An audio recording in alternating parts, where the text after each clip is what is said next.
Hi, in the previous screencast we have looked at the functionality under the setup menu option. Now we will go to the rings option.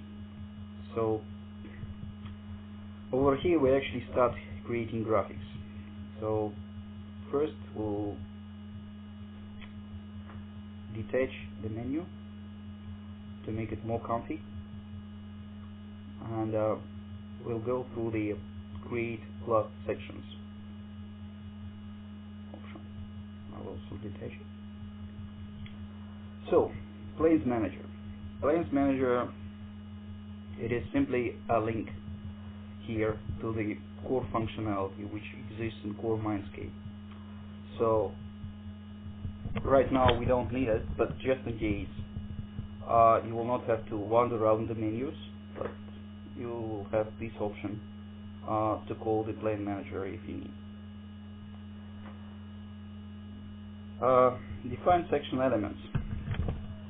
I was first thinking about explaining it in a little bit detail, but I would better do it first and then explain what I did.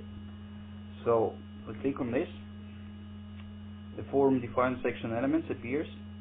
So we have actually two options: subdivide element, which will be subdividing this line into even segments and actually placing points at an even distance along this line. So the distance subdivide spacing would be 4 meters. So we can click, and the points that will be created will be of green color. Okay, we subdivide the element. It asks us to select the start point of subdivision and the end point. You can see green points have appeared. I will hide the red line for a while, so you would see it has created green points along the line. In a while we'll find out why and what for do we need these green points. The other thing is the transition lines. So for transition lines, actually I don't need this red line, so I'll hide it again. Now I'll need to zoom to this end. So I will center by pressing the C button on this point, and I will do a small rotation. Oops. Yeah, something like this. And I will go as close to this spot. Very nice. Okay, so what does the transition lines function do? Let's see. Pick a point of origin. That would be this white point with a cross. Pick the start point on line or polygon. That would be the lower point. And the point on line or polygon, the end point. Okay. So what it does, it radiates lines from the point of origin to this limiting line. And the distance between intersections, these intersections over here, is exactly what we have specified here. Right, so what else can we do with this form? We can play with the green points we have created. So I'll bring the red line for a while. I will, for example, try to insert the point on the line. Here you go. That's the point. We'll click on the empty space to get rid of the function, to close the function. And now we can also delete the point. Well, I will delete the newly created just to show the functionality. Also, I'm clicking on the empty space to end the function. Right. So that's about it with define section elements. Click on cancel, close it. Now we can try to define sections based on these elements. That will be fun. Oh, sorry, wrong button. Define sections. Right, so if you have seen the standard MineScape section manager, this is actually it. Nothing special, nothing new. The only thing that the RingDesign brings additional methods of sections creation. These methods are points on axis and nominated lines. Let's see what points on axis does. So I have already created one. If you don't have it, you can create it from scratch. So let's check the settings. Points on axis. Default plane dip will be 90 degrees. Number of sections to create, we don't have to define it here. It will be defined by the number of the green points. We are using the naming convention, so the first section would be called sec 001 and the increment would be 001, so the next would be section 002 and so on and so forth. We'll check controls. In controls we have the section width. If you remember, this is the width of the corridor which would be formed around the section plane. When you will be working with graphics in the sections mode, you would see all the graphics within this corridor and you would not see anything which is beyond this corridor. So let's make it 4 meters. It's more or less the same as the distance between the points, so we will not likely to have a lot of intersections. The draft plane position would be sections, so actually if I will start drawing something in the section view, all the drawings would be placed onto the section plane and nowhere else. Okay, so we are about to go, but there is a small trick over here. You actually need to select the objects you want to play with before you can apply the function. So go back to graphics, do in this case top fit. So we will need to select the green points and the red line. I will hide the red line because it prevents me from selecting the green points. Now I can double click on any green points, say like class points, like color apple green, click OK, all the points are selected. Now I bring back the red line and pressing the shift button on the keyboard and not letting it go, I am drawing a small rectangle intersecting the red line, and now it adds the red line to the points. So I have both the red line and the points selected. So I hope that's it. Let's try.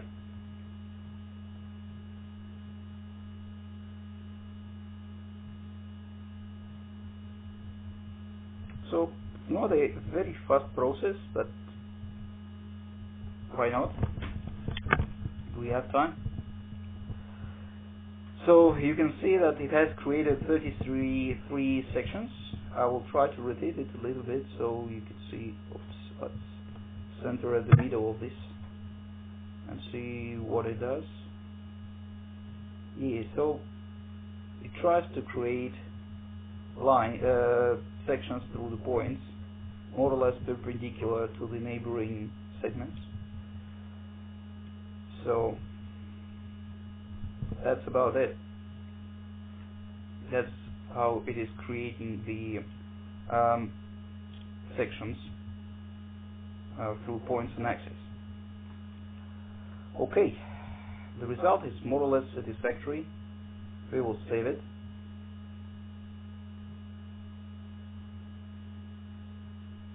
And now I would suggest that we close it to get rid of all these temporary graphics and open it again. But in this case, for the specification name, we will use these nominated lines. Right, I forgot that I already have the specification with the nominated lines. So what I would do, I will simply delete all the objects I have there not very many, until I get this message confirming that I don't have any sections left in the spec. Here I need to check the number, so it will be sections, but inclined, sorry.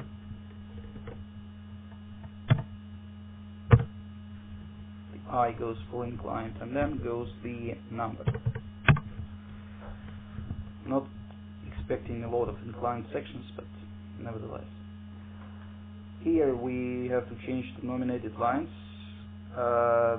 Default plane deep doesn't make any sense, because the deep would be defined by the line. Number to create also doesn't have any sense, because it's defined by the number of the lines. We go to controls, section width looks nice, default plane position section, quite okay. Right, so sorry. Let's give it a try. Let's zoom in.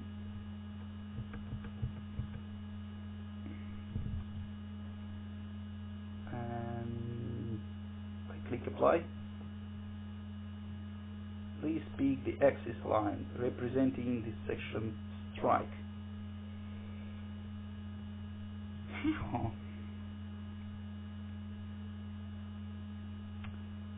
It actually is not a very good idea. I'll press escape here. And let me. Okay, let's finalize this function. It was my mistake.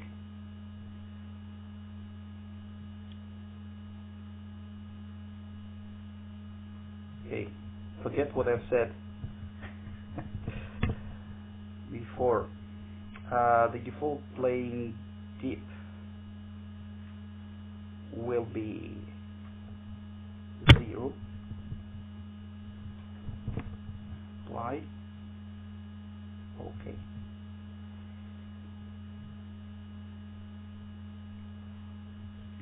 The lines. Go through these lines. Press OK. Okay. So the thing is that I will rotate this a little bit.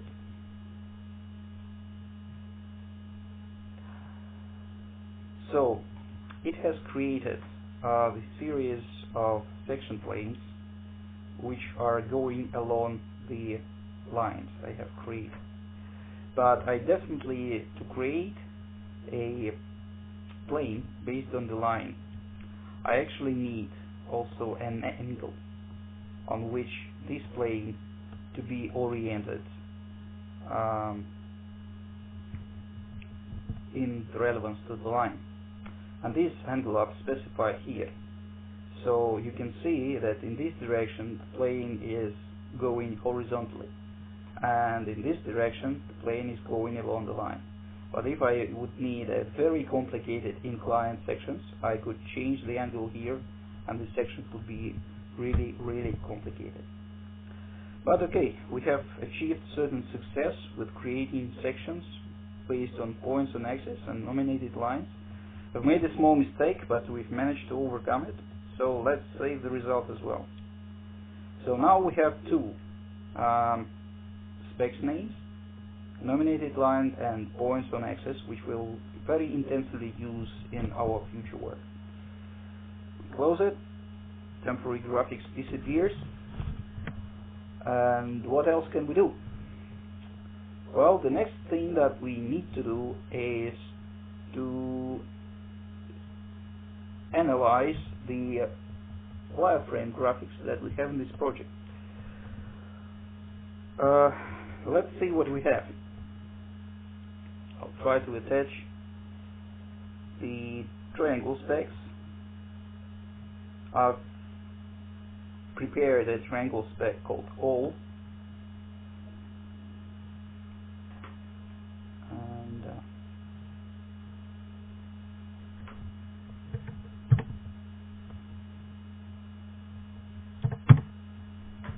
right, very center over here.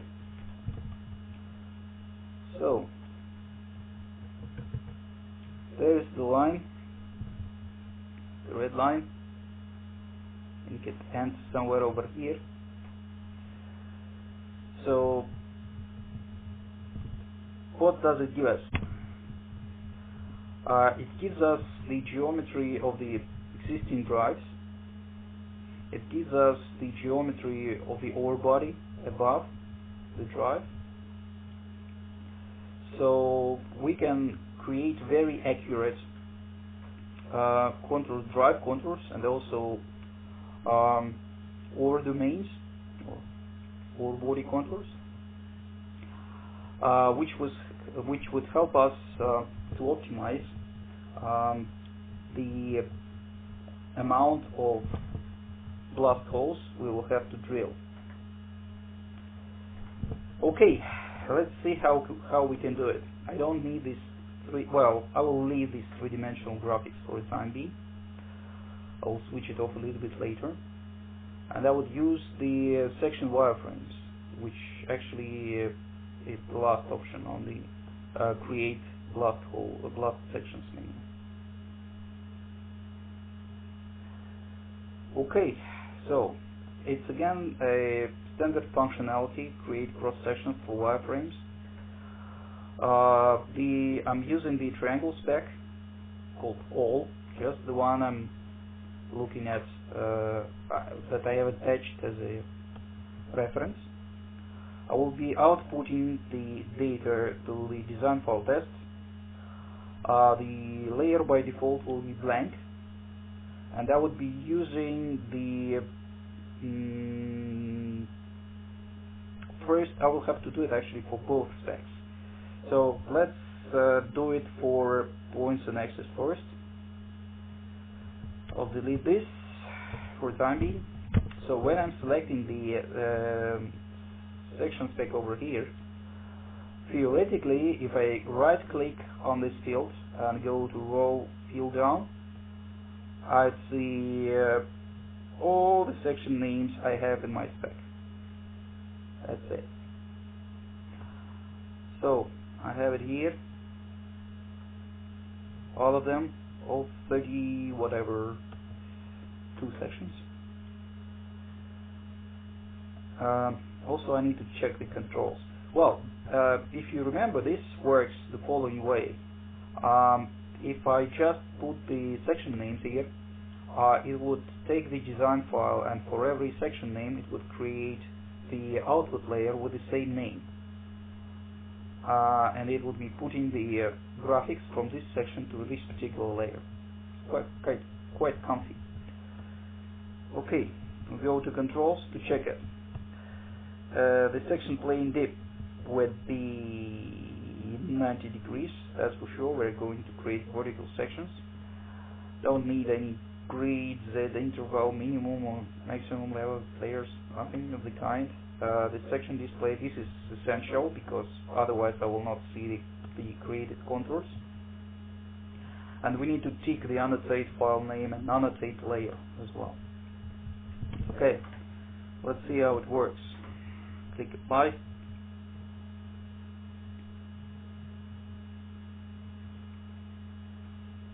Yes, we can. Okay, let's see the result. We go to the section manager, and you can see all these layers created here. Just for comparison, you see for every section it has created a layer. So I need to select all of them. I can use the filtering thing. Let's click and filter and add selected layers. Click.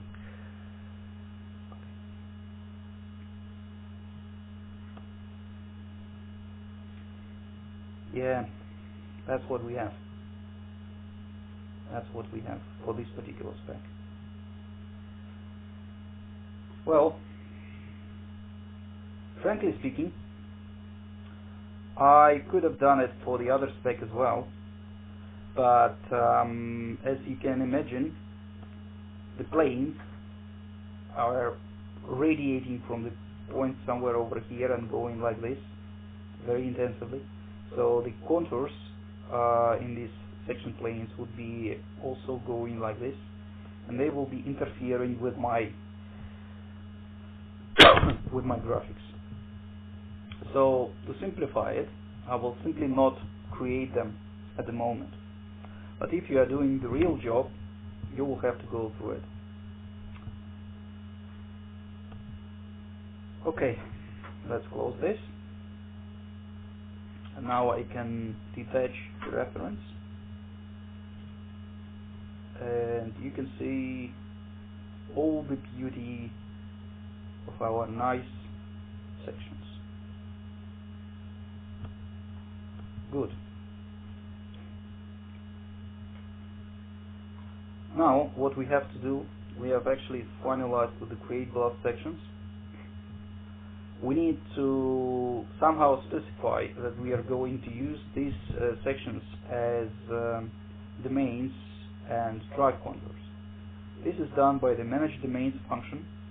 Well, if you have forgotten, we have detached the rings menu, so the manage domains is actually in the rings menu. Manage domains. So we are using the points and axes, the section spec. The main display, I want to have all the OR domains displayed apple green. Drive display would be displayed blue. Standoff display, I will tell you in a while what is standoff, would be displayed in cyan. The birding distance would be 2.5 meters, and the OR body name prefix would be BDSH underscore. I also want to excuse me, use triangle file names for OR domains and derive drive names from triangle file names. And we press the initialize domain button.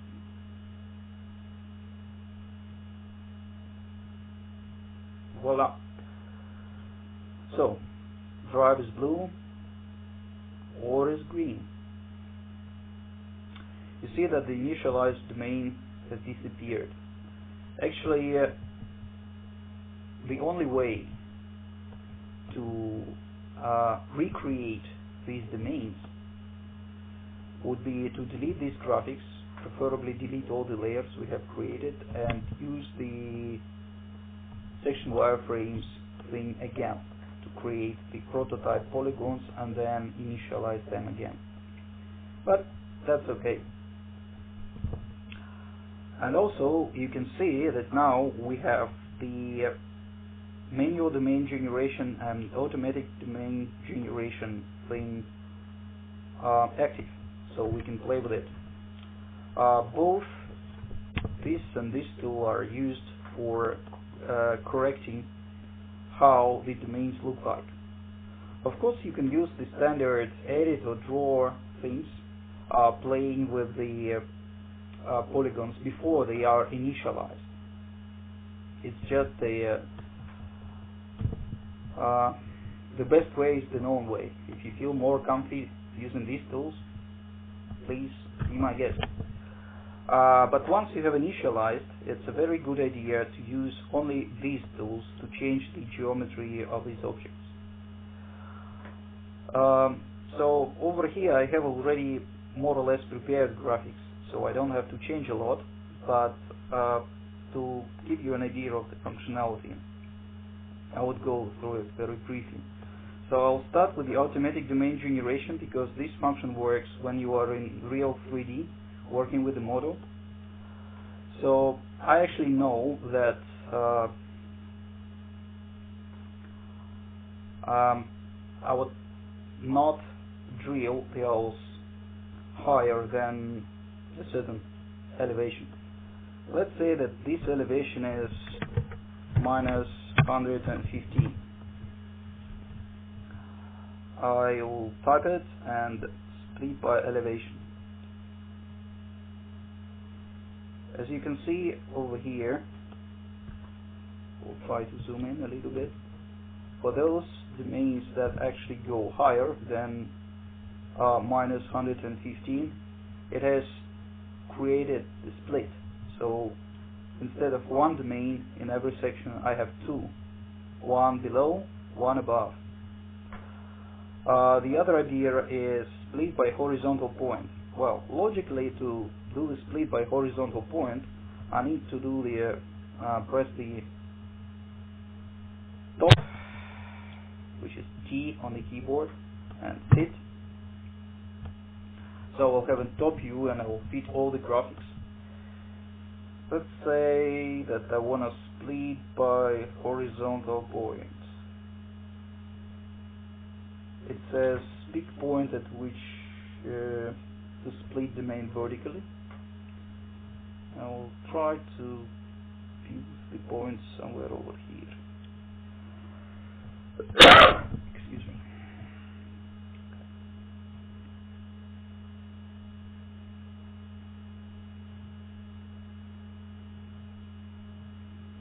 Let's see what I did.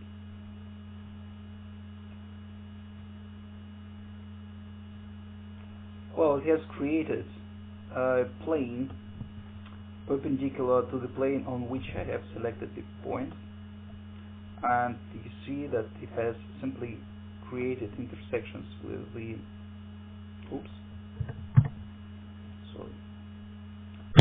center it.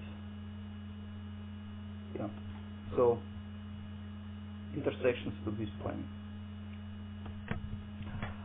The same thing I can do with the line. So if I use the split by horizontal line, it says pick horizontal line. It can even be this, quite a complicated one.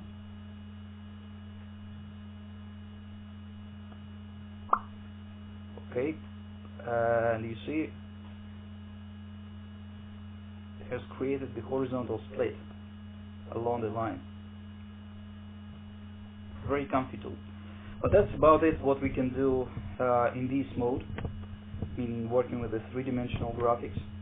To work with a particular section, we need to switch to the sections view. To do that, we can go to Start Sections.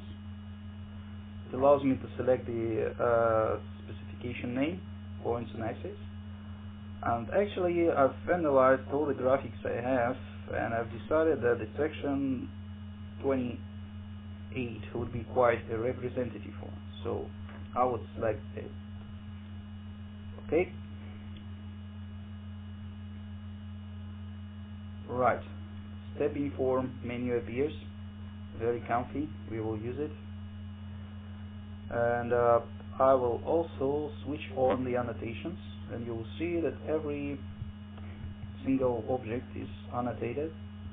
I'm not sure if you can see the details of my annotation. They are quite small. I will try to enlarge them if I remember how to do it.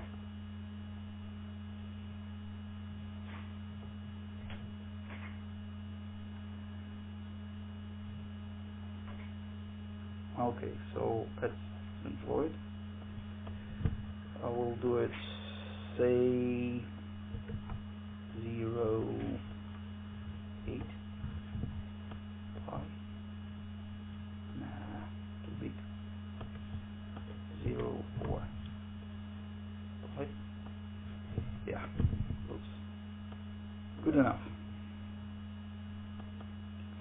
Right. So what we can do? Well, we can do the split vertical. I will make it even more complicated. Pick edge of the domain. I pick the point on the edge of the domain, and it splits it vertically. Only this particular domain. It doesn't touch any neighboring ones. Only this one. Split horizontal.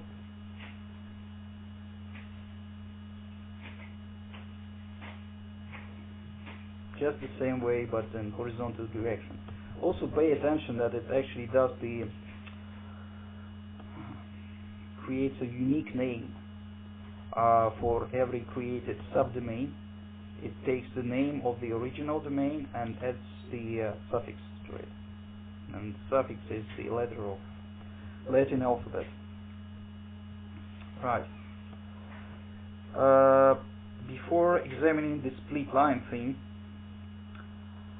I will actually play with the merge domains thing and try to put these guys together again. On the other hand, I might not need this corner thing over here, so I will use the delete domain. Actually, it's the only correct way to delete a domain, to use delete domain from manage domains. You cannot just click on it and press the delete button on the keyboard. It will delete the object, but the database may become corrupted, so please do not do that. So again, click delete domain, click on the domain you want to delete, and it says, am I sure? Yes, I am. And here we go. It is still in the deleting domain mode, so I think that I will not need these guys which are higher than minus 115 meters. So I'll click on this, and I'll click on that, and now I'll click on the empty space because I don't want to delete anything else. Right, so we now go to merge domains as I promised. Merge domains works the following way. It says select first domain to merge, double click on it, ask select second domain to merge, double click on it, and then you can go further on as function doesn't exist. Finally, well, of course in real life you will not be doing all this stuff, first splitting the domain into parts and then merging it back, but I'm just trying to show the functionality, so it looks a little bit weird. In practice it would be hopefully much more simpler. Now we can use the split line thing. If I press it, I can say big split element. I actually don't need this part of the OR which is inside of the drive, so I'll try to split it. First I'm picking the split element, which would be the contour of the drive, and then I need to pick the edge of the domain. Pay attention, it has created the new subdomain which is inside of the drive. Now I can use the delete domain thing to get rid of it.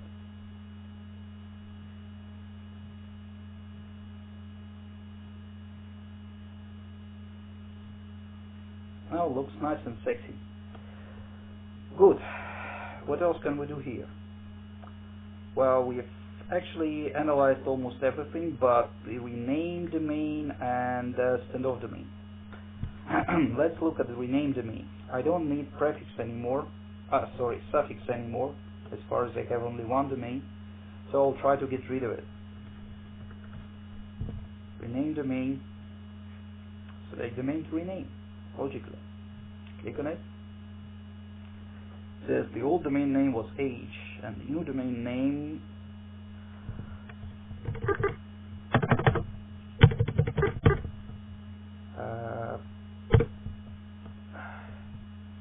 sometimes it refuses to rename it, so I have to initialize this field.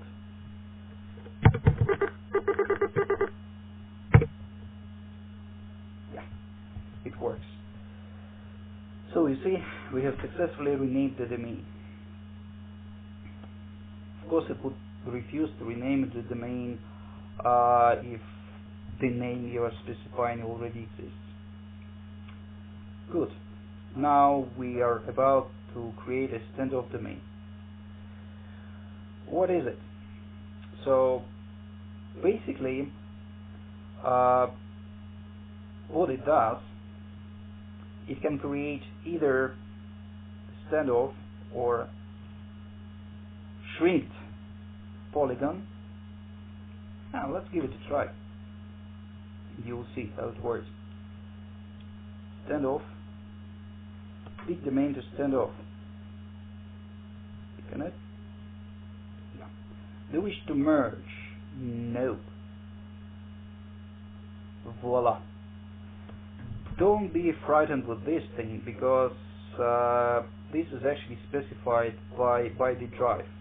So it actually creates the standoff to the drive and then creates the standoff from the borders.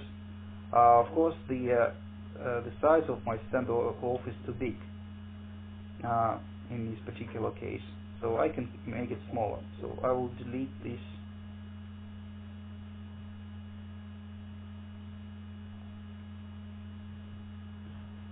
And I will make it 0.5 meters.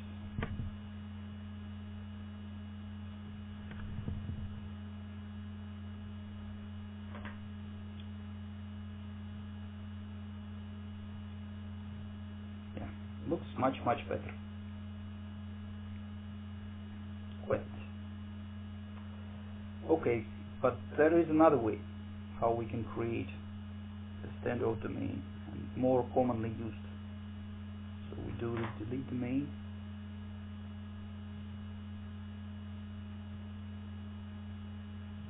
and create it again.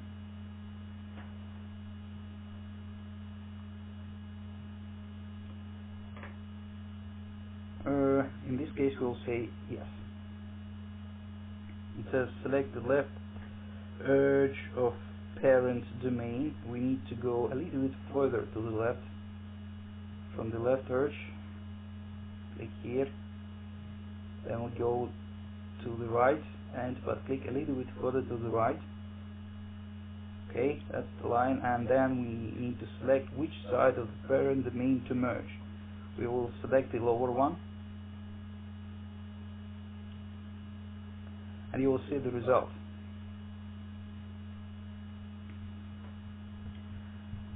So that's another way of creating the standoff domain. Okay, looks nice. That's about manage domains. We've done almost everything here.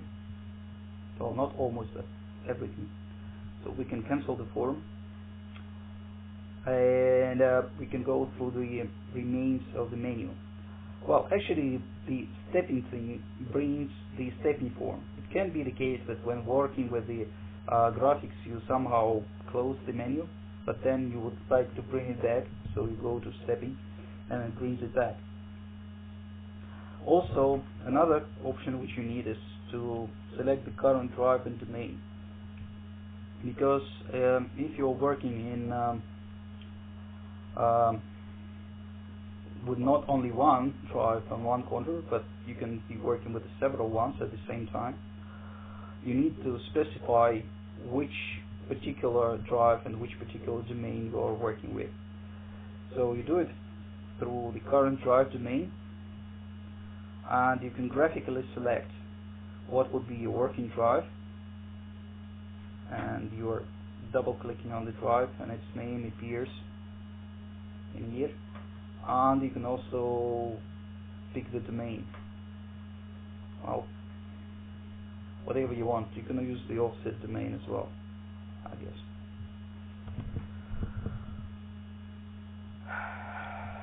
Or maybe not. Let's use the main one for the time being. And we can click OK. So now the system knows which drive and which domain going to use. Also, there is the set annotation thing, which specifies which data I want to annotate. So I'm annotating everything here. So I'm just double checking. Oops. Sorry. It happens. So that's about it for the rings menu. And in the next screencast I will tell you about the host menu.